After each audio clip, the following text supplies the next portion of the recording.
നിങ്ങളുടെ ഫേവറേറ്റ് സീരിയലുകൾ ടിവിയിൽ വരുന്നതിന് മുൻപേ സൺ നെക്സ്റ്റ് ആപ്പിൽ കാണാം. ഇനി എല്ലാവർക്കും മുൻപേ കാണൂ. ഇപ്പോൾ തന്നെ സൺ നെക്സ്റ്റ് ആപ്പ് ഡൗൺലോഡ് ചെയ്ത് സബ്സ്ക്രൈബ് ചെയ്യൂ. ഞങ്ങള് മരുമക്കളെ മാറ്റി നിർത്തി നിങ്ങൾ മക്കള് തീരുമാനമെടുത്താൽ മതി. ആ തീരുമാനത്തെ ഞാനോ അനുചേച്ചിയോ പ്രതിഭയോ ഒരിക്കലും എതിർക്കാൻ വരില്ല.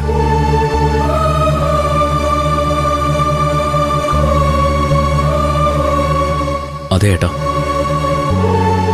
നമുക്ക് വേണ്ടി ഇവിടെ എല്ലാവരും നമ്മുടെ അമ്മയോട് ക്ഷമിക്കാൻ തയ്യാറാവും. ഏട്ടൻ തീരുമാനിച്ചാൽ മതി എന്തു വേണമെന്ന്. വേണ്ട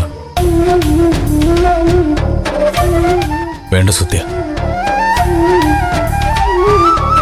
എനിക്ക് വേണ്ടി ആരും അമ്മയോട് ക്ഷമിക്കണ്ട.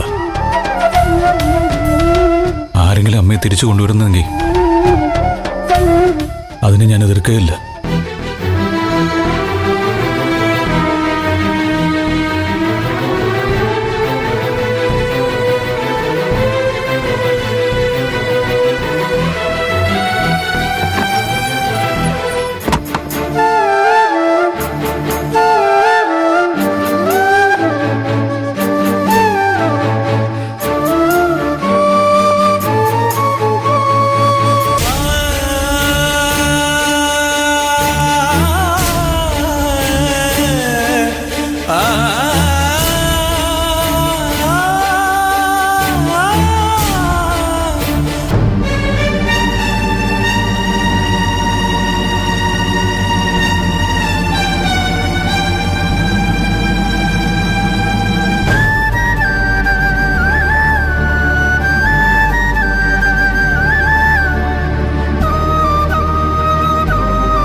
അയ്യോ, നേരം എടുത്തല്ലോ.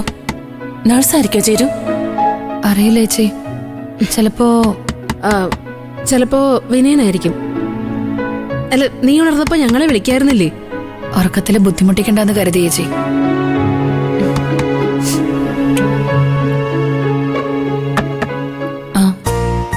Good morning Anu.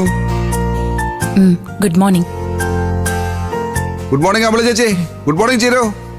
വാവേ ഗുഡ് മോർണിംഗ്. അല്ല വിനയ, നിനക്ക് ഉറക്കമൊന്നുമില്ലേ? 6 മണി കഴിഞ്ഞ് ചേച്ചി. ഞാൻ വിചാരിച്ചത് നിങ്ങൾ നേരത്തെ ഉണർന്നു കാണുമെന്നാ. അതാ ഈ ചായയൊക്കെ വാങ്ങിച്ചോണ്ട് വന്നത്. മോനിടയ്ക്ക് ഉണരുന്നുണ്ടേ.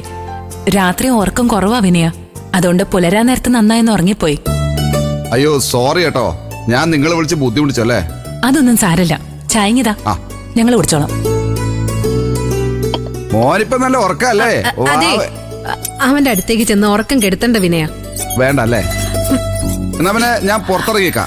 എന്തെങ്കിലും അത്യാവശ്യം ഉണ്ടെങ്കിൽ വിളിച്ചാ മതി. ഓക്കെ. വിനയ, രഘുവേട്ടൻ ഉണർന്നില്ലേ? നിങ്ങൾ ഒരുമിച്ചാണോ ചായ വാങ്ങിക്കാൻ പോയത്? അല്ല, രഘുവേട്ടനെ ഞാൻ കണ്ടതേ ഇല്ല. കണ്ടില്ലേ? അതെന്താ?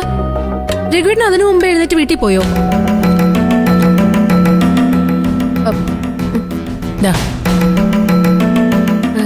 അങ്ങനെ പറയാതെ പോവില്ലല്ലോ രഘുവേട്ടൻ. ഞാനൊരു 5 മണിയോടെ ഉണർന്നായിരുന്നു. അപ്പോ രഘുവേട്ടൻ ഞാൻ കണ്ടില്ല. അപ്പോ രാത്രിയിലോ? ഞാനൊന്ന് മയങ്ങിപ്പോകുന്നവരെ രഘുവേട്ടനെ വരാൻ ഇരിപ്പുണ്ടായിരുന്നു. ഇടക്ക് ഉറക്കം ഞെട്ടി നോക്കിയപ്പോ ആളെ കണ്ടില്ല. ഞാൻ വിചാരിച്ചു ഇവിടെ വല്ല സ്റ്റാഫിനെയും സ്വാധീനിച്ച് ഏതെങ്കിലും മുറി കയറി കിടന്ന് ഉറങ്ങിയിട്ടുണ്ടാവുന്ന. ചേച്ചി ഒന്ന് വിളിച്ചു നോക്ക്. ചിലപ്പോ രഘുവേട്ടൻ അതിരാവിലെ എഴുന്നേറ്റ് വീട്ടിലേക്ക് പോയി കാണും.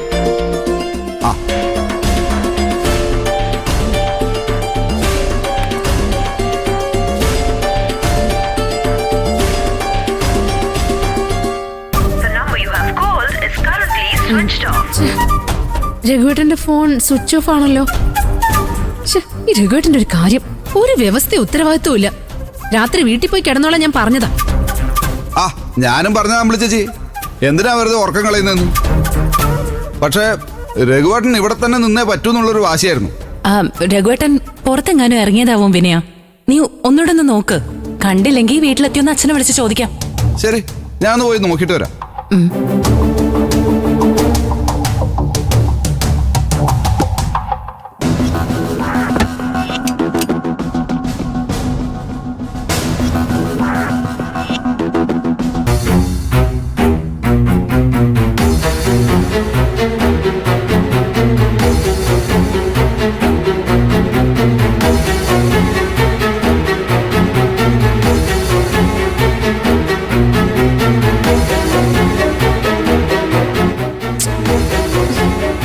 സ്വിച്ച് ഓഫാ.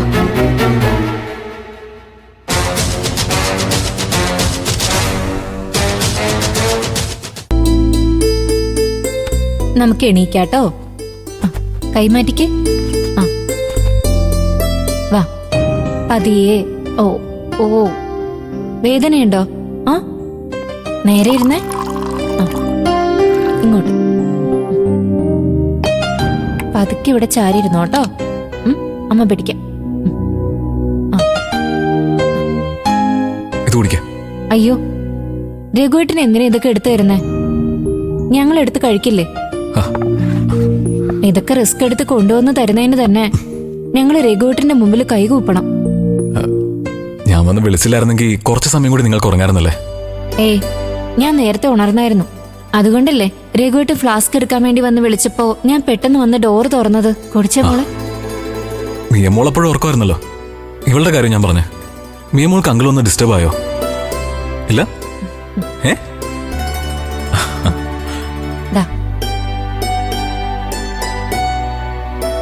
ഓ ചായ കൊള്ളാമോ?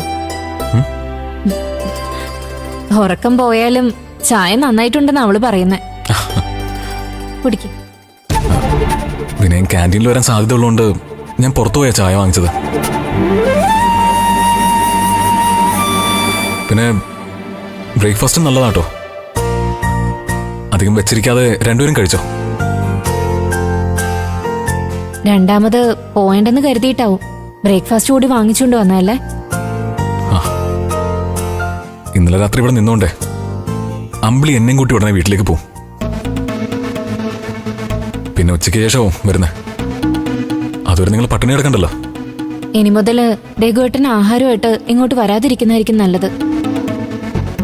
ഇന്നലെ രാത്രി ഒരാളുടെ കയ്യിൽ കൊടുത്തു വിട്ടില്ലേ? അതുപോലെ ആരെങ്കിലും. അയാള് ഇവിടുത്തെ ഒരു സ്റ്റാഫാ. നേരത്തെ കണ്ട് പരിചയം ഉണ്ടായിരുന്നു.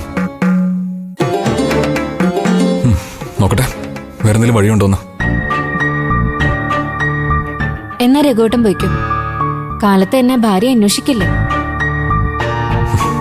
മിക്കവാറും അന്വേഷണം തുടങ്ങിക്കാണും. ആ വിനയനോട് എന്നെ കുറിച്ച് ചോദിക്കാതിരുന്നാൽ മാത്രം മതിയായിരുന്നു.